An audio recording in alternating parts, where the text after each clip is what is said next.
નમસ્કાર, તમે જોઈ રહ્યા છો મારો વાત ન્યૂઝ। મહેસાણા એસીબીએ ડોક્ટર પટેલ સામે ગુનો નોંધ્યો। અંદાજે 1 લાખ રૂપિયાના પગારની આવક સામે 100% વધારે મિલકત ભેગી કરનાર મહેસાણા માર્ગ અને મકાન વિભાગના ઇન્ચાર્જ નાયબ કાર્યપાલક ઇજનેર ડીઆર પટેલ સામે અપ્રમાણસર મિલકત વસાવ્યાનો ગુનો શુક્રવારે મહેસાણા એસીબી પોલીસ મથકે નોંધાયો હતો। પોણા 3 વર્ષના લાંબા ગાળાની તપાસ બાદ એસીબી પીઆઈએ ભ્રષ્ટાચાર નિવારણ અધિનિયમ કલમ અંતર્ગત આ ફરિયાદ નોંધાવી હતી।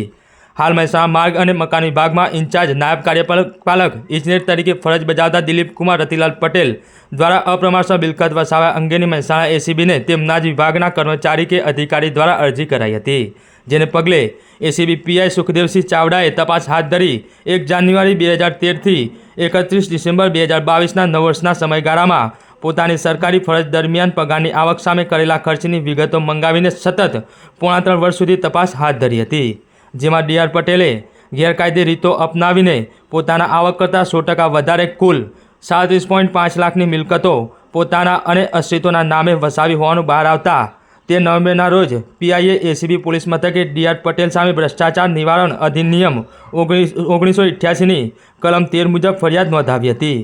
મહેસાણા એસીબીએ ડીઆર પટેલ સામે અપ્રમાણસર મિલકતની વિભાગમાંથી જ અરજી મળી હતી, જે આધારે પીઆઈ એસડી ચાવડાએ નાયબ કાર્યપાલક ઇજનેરની આવક અને જાવક એટલે ખર્ચનો હિસાબ માંગ્યો હતો, જેમાં તેમણે દર્શાવેલી આવકની સામે સૌપ્રથમ તેમના એલઆઈસીના પ્રીમિયમ, ખરીદેલી ગાડી,